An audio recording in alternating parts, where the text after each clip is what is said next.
بسم الله الرحمن الرحیم. ګران خویندو، اول زما د مینې ډک سلامونه احترامات ومنئ او بیا د اقرا په نوم د روان تعلیمي بهیر د هر یو غړي نه مننه کوم چې د ښځو د حقونو او د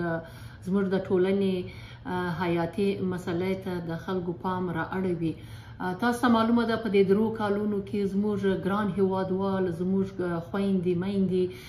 ډېرې هلې ځلې وکړلې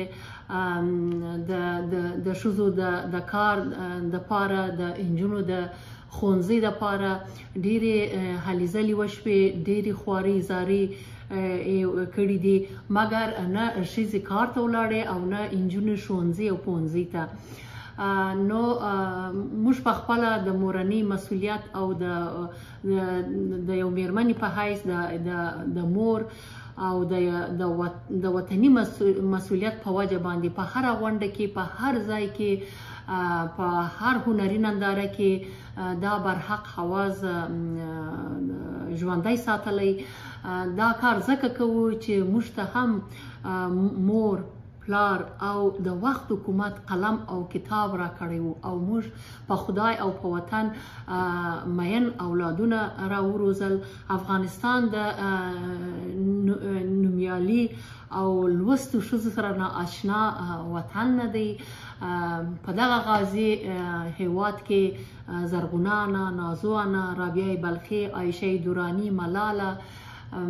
ناهید شهید او په زرګونه نور قهرمانې ښځې روزل شوي او دوی دغه وطن ته قهرمان بچي روزلي دي. نو زه د دغه ښکلی او مقدس ارمان لپاره د اقرا د دغه قدم ملاتړ او هرکلی کوم او په خپلو ټولو هیوادوالو باندې غږ کوم چې د دوی ملاتړ وکړي او په جار به ووایو چې پرېمې ده چې والوځم، پرېمې ده چې والوځم، زما وزرې ماتړې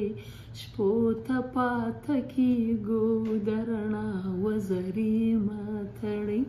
شپو ته پاته کېږو د رڼا وزرې ماتړې.